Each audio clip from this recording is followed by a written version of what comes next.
let's kick it back on over to John Billows for our 5-day weather forecast. John? Thank you, Tim. Well, not a lot of surprises this week. We're going to have some highs in the mid to upper 70s, and things are going to cool down to about 50 degrees or so each night. So not quite swimming season just yet, but we're getting there. Let's take a look at the nation. We've been tracking a small cold front that's been moving in from the northwest here. And so, okay, it sounds as though the cold front has expanded in size, and you can see that here. Okay, and it looks like it's continuing to grow. Look at that. Okay, if we jump back to our 5-day forecast, we're going to see a few changes. Expect highs in the upper 40s with lows down to 20 degrees or so each night. Might want to break out the heavy blankets again this week. If we come back to wow, okay, it looks like the cold front has really gained some momentum here, and it appears that a storm has started to gather as well, but fortunately it doesn't look too serious.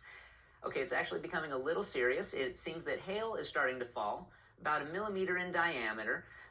Okay, it seems our initial estimate was a little off. They're more the size of basketballs. Pieces of ice the size of basketballs are falling from the sky, so that is pretty serious. Everyone should probably be taking refuge under concrete structures just as fast as humanly possible.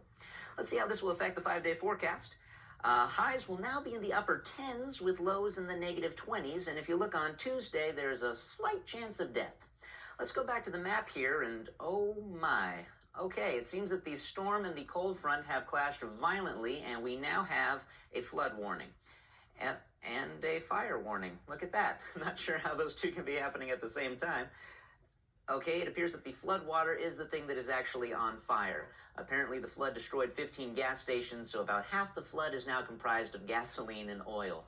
The fire and the flood are traveling together at untold speeds, so we encourage everyone in the area to quickly move to higher ground.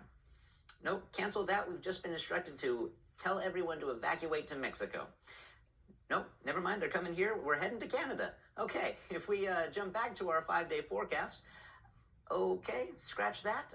Mother's love. Okay, the flood fire, which we are now referring to as the Flyer, has destroyed several cities. And, okay, it sounds like an earthquake has started as well. That is unfortunate timing. We're getting word now that okay, yes, it's been confirmed that California has broken off of the United States and is starting to float away. Okay, quick update on the hail situation. Good news. The ice particles have shrunk down now to the size of baseballs. Oh, never mind. They are now enormous Volkswagen Beetle-sized pieces of ice, and they are covered in long spikes. So, oh my, looks like we have a tornado. No, 17 tornadoes, which are now hurling the car-sized spike balls at 85 miles an hour in every direction.